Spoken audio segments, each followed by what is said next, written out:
I fell off into the sleep, and all of a sudden I had what I call a night vision.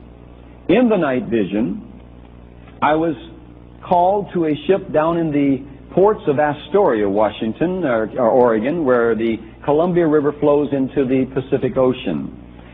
And in the vision, I was on this ship, standing upon the bridge. That's where the wheel is, where they steer it, with a captain from, I believe, the Philippines, Captain Estacion, the Atlantic pioneer, precious brother. I was standing on the bridge, and we were talking when all of a sudden I just glanced out over the inlet to the Columbia River, and I saw all of these ships coming in loaded with troops.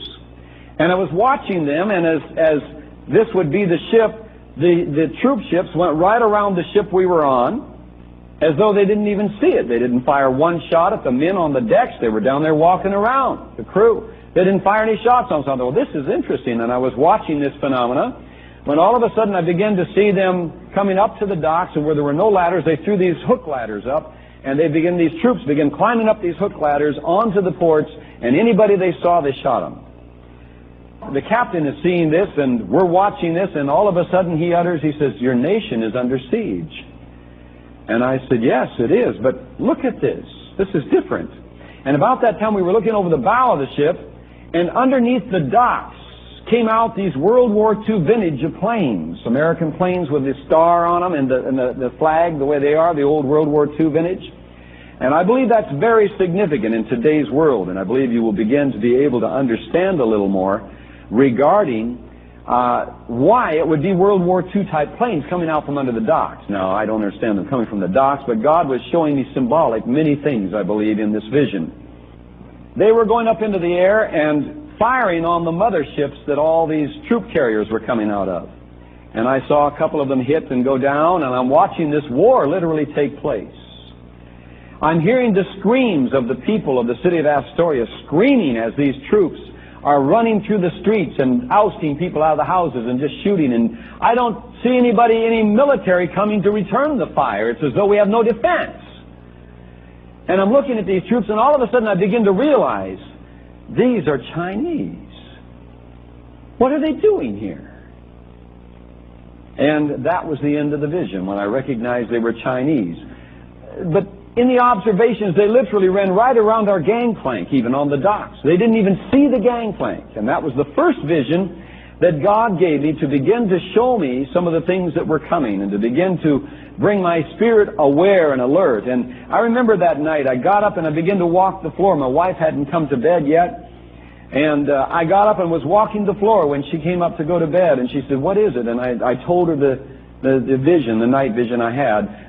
So that was the first vision I put on the shelf.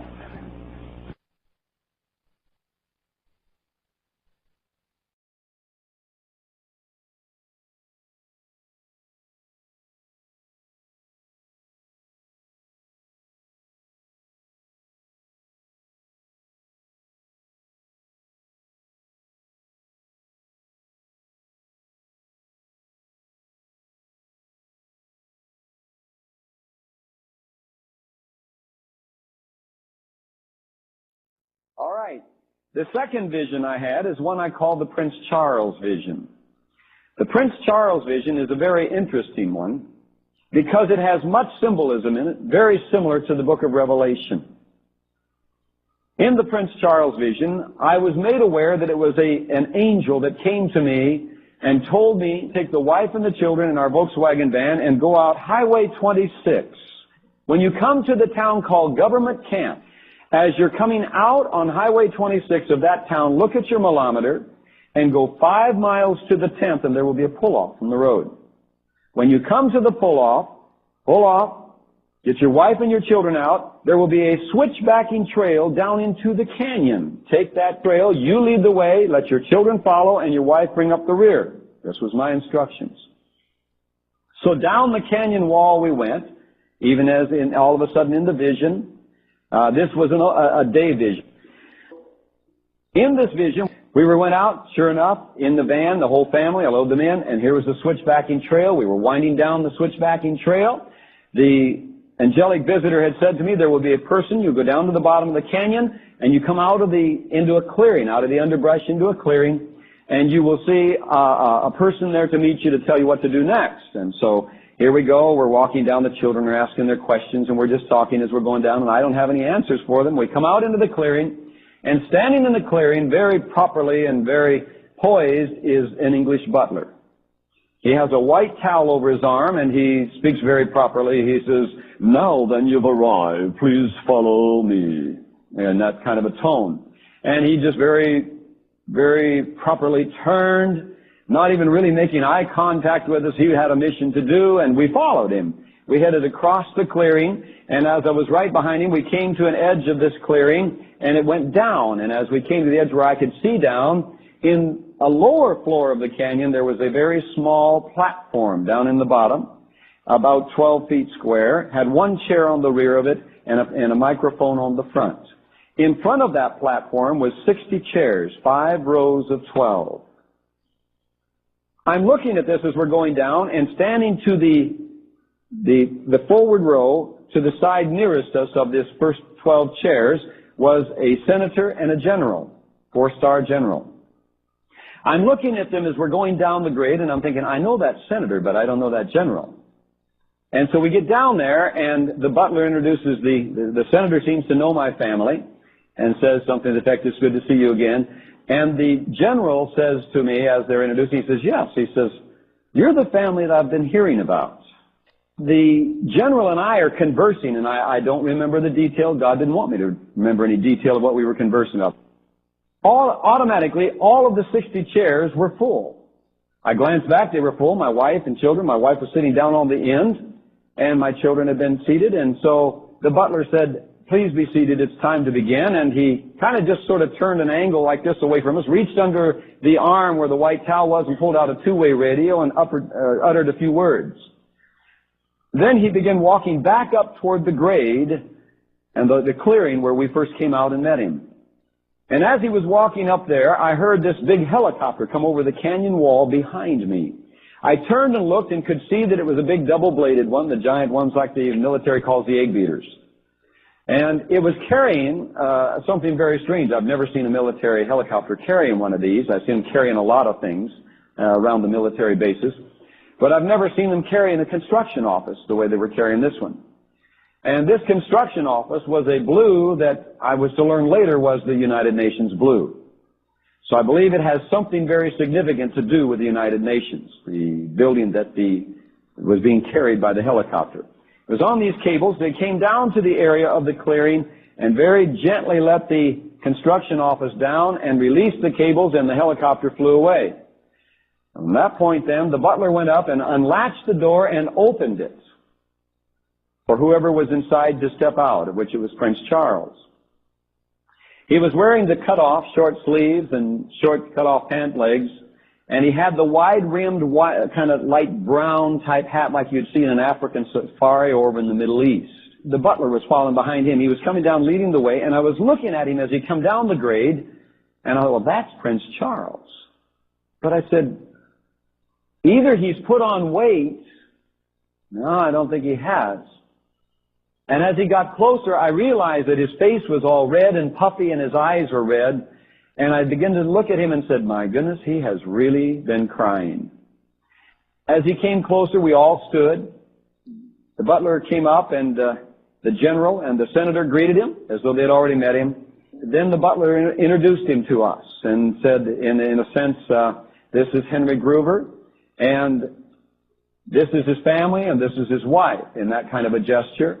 As the butler was doing this, Charles looked at me and he said, thank you for coming today. You're the family I've heard about. You're here by my request.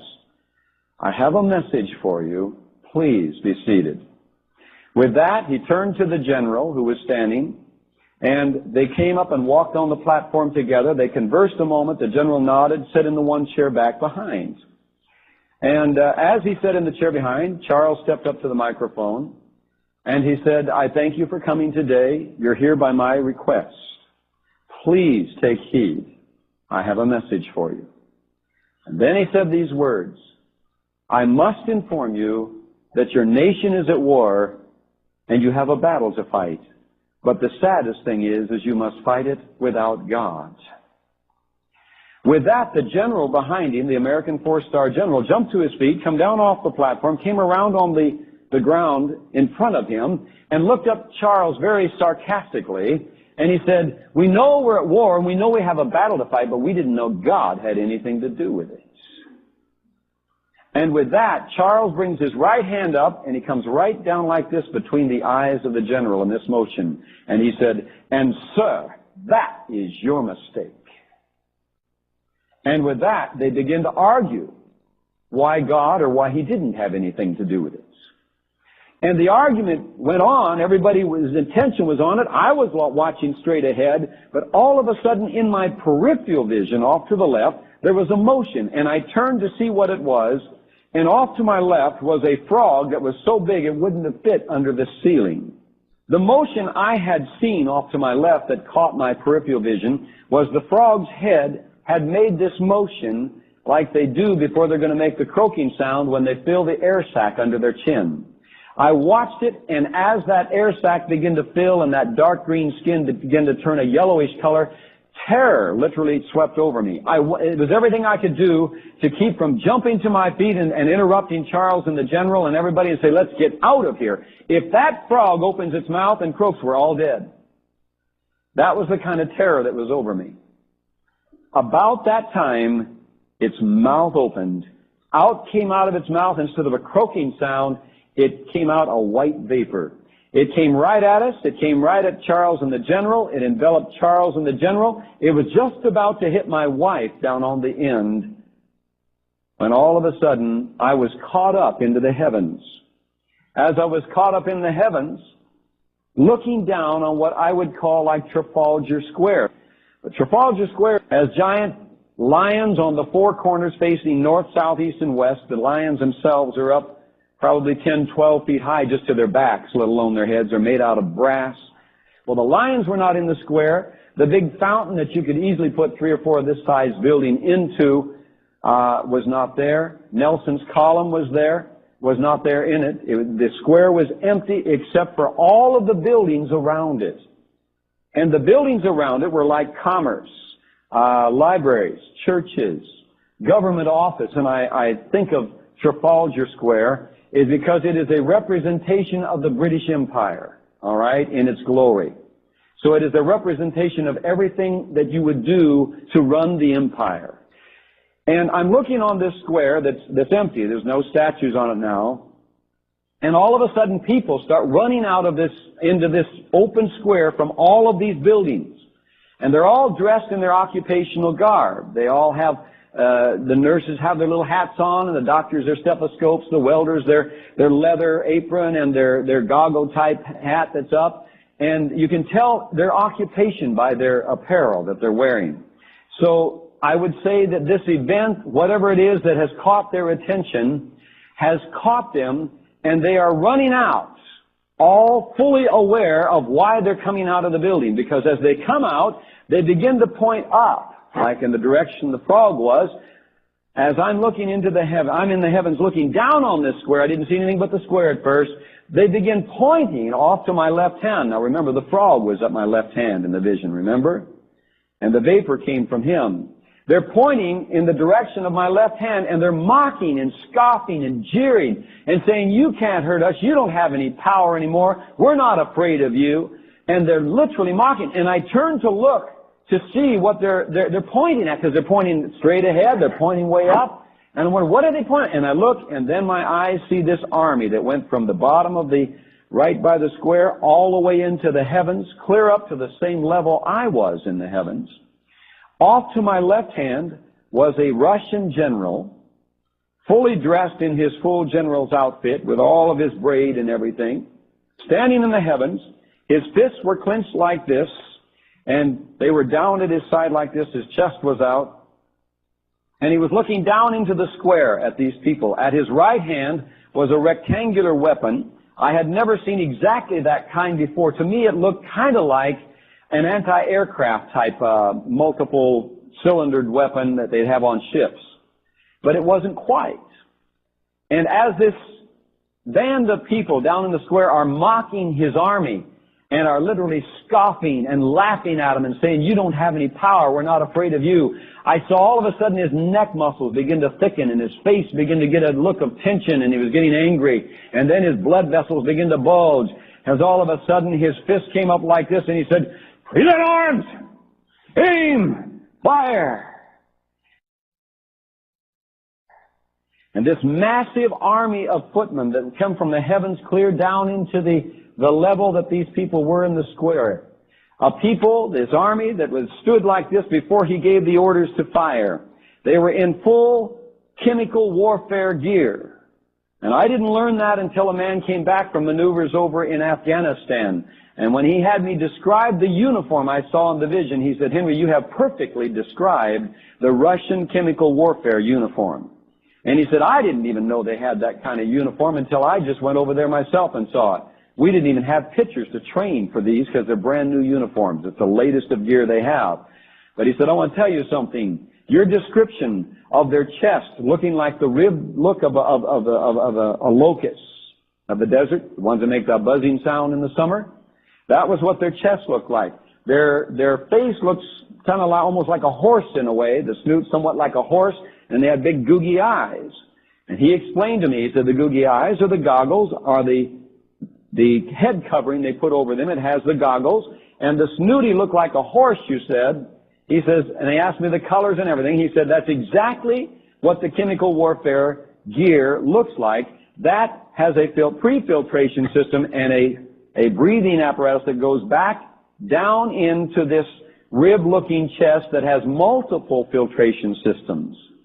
And he said, that is the most advanced chemical warfare gear that you can get on the face of the earth. And he said, I want to tell you something. We didn't have anything to match it. He said they fired chemicals across, and some of my men got into those chemicals, and their chemical warfare gear began to just melt right off of them. He says, I don't know what kind of material they have, but we better find out. From that time, he said, I was scared to death over there. One blast of this vapor could wipe out my whole platoon. Well, they were firing on the people, back to the vision, they were firing on the people in this square. As they fired the first shot on these people, I then saw something that I believe we're being prepared for today. It totally caught these people by surprise. They sincerely, with their whole heart, did not believe that that massive military had any power, and they did not believe that that military would ever fire on them because of the response that was taking place there as they were fired on. They were taught by total surprise and total panic. And the whole action of that group of people in that square told me it was a surprise to them, even though they knew the army existed. They could see it going into the heavens, but they sincerely believed it would not fire on them.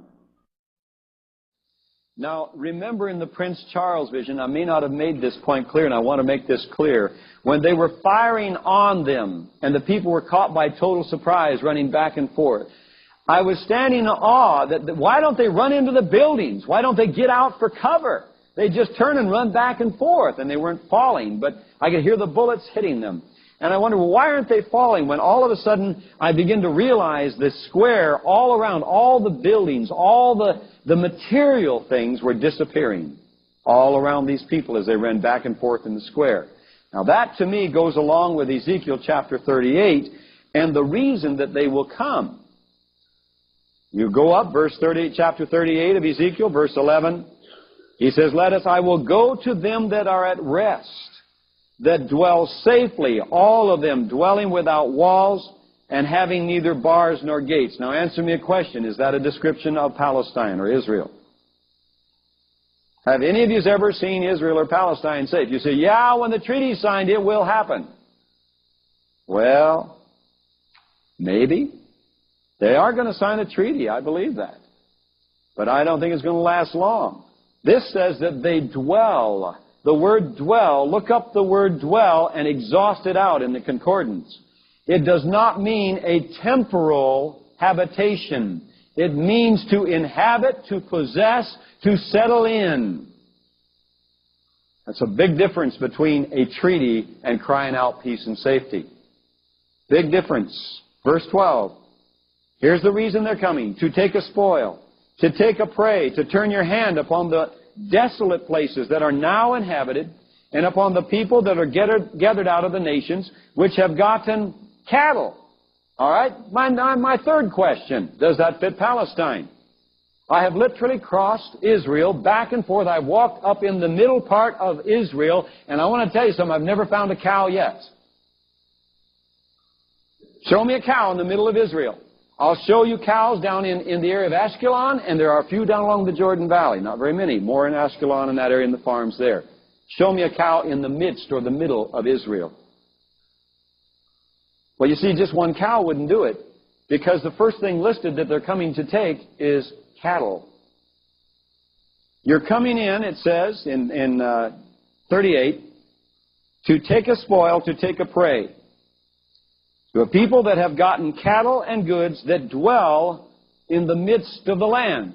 Question number 5. Is the major population in the land of Palestine in the middle of Palestine? Folks, it's not. Look at your geographical picture. The main population is not in the middle of Palestine. It's around the edges. Tel Aviv, Jerusalem. It comes in a little bit for Jerusalem. But look, predominantly it's around most of the border areas, along the Mediterranean. The reason they're coming in: Sheba and Dedan and the merchants of Tarshish, with all the young lions thereof, shall say unto you, Are you come to take a spoil? Have you gathered thy company to take a prey? To carry away silver and gold, to take away cattle and goods, to take a great spoil? I want to read to you this next article here, the Denver Post, 5/24/1992. Wichita. It got a bit hectic out here, Greg Raw's farm, yesterday, when a delegation of 20 Russian diplomats stopped to ask a few questions about life on the American farm. The first question they ask is, where are your cows? First question, Russian diplomats. A delegate asked. Oh, there are a few of them here, Raw explained. Cows for milking? No, they're beef cattle. What will be your annual revenue? The next question. About your house. What is the footage? How many bedrooms? Well, if you're getting ready to take occupancy, you want to know all that. And that isn't funny, but I want to tell you something. We're heading into a very serious period of time.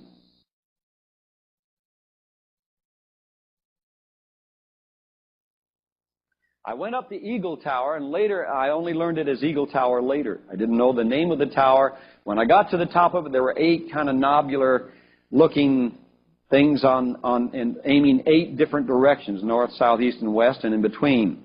And I kind of looked at them, and they were in these notches like where you could fire arrows out from.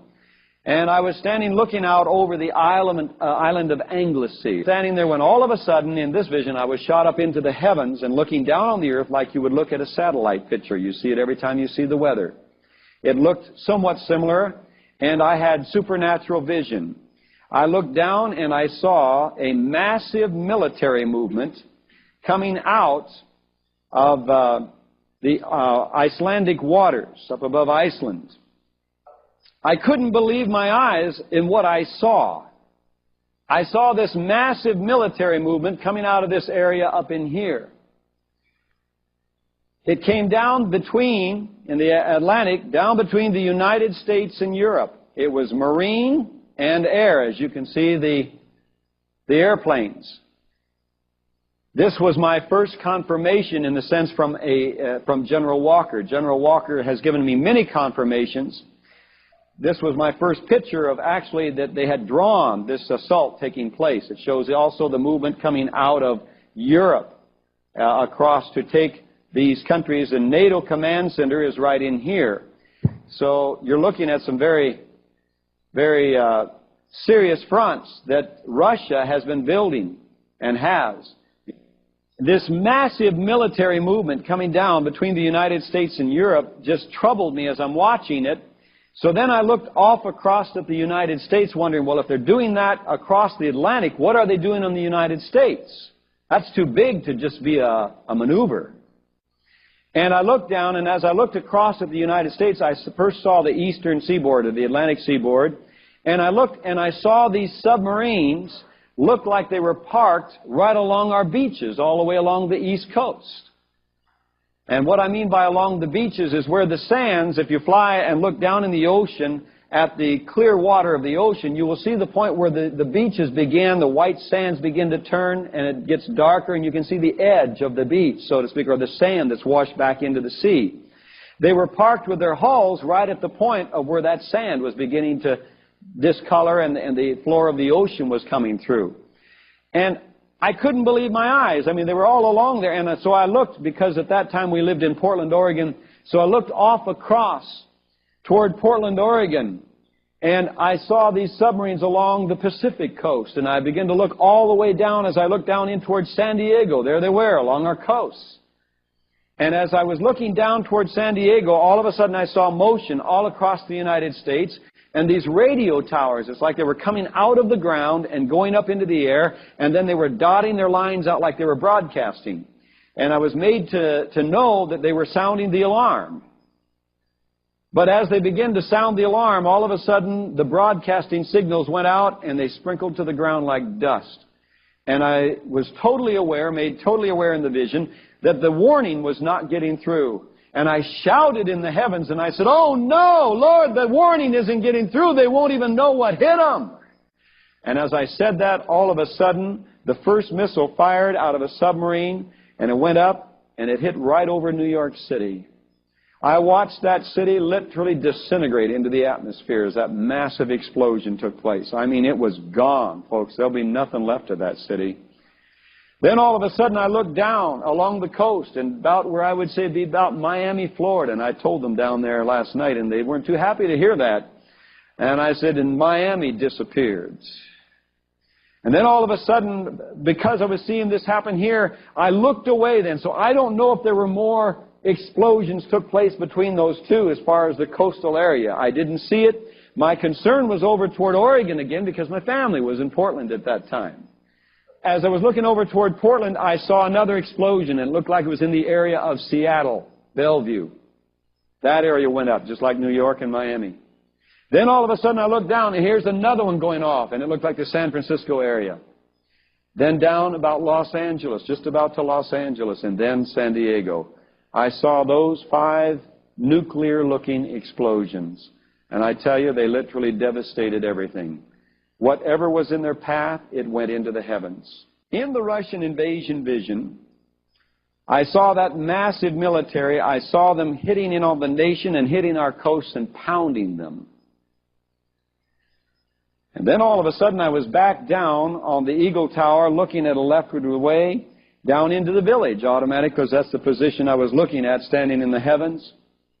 And I watched the village. The cars are going. Normal speed, people were walking normal, talking normal. And I thought, and I don't know how long I stood there and watched, thinking, well, are the alarms going to go off at any minute? If this is happening in the United States, they gotta know it. They've got to sound the alarms. If there's that kind of a military going down across the Atlantic now, there's got to be some alarms set off. No alarm went off. So I began to settle in on that understanding, and so I uttered these words. Oh God, if this is not happening, then what will be the sign of it happening and of its time? That was my words standing there.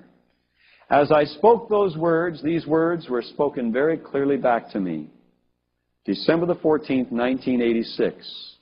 When Russia opens her gates and lets the masses go, the free world will occupy themselves with transporting, housing, and caring for the masses, will begin to let their weapons down, and will cry peace and safety, and that's when it will happen.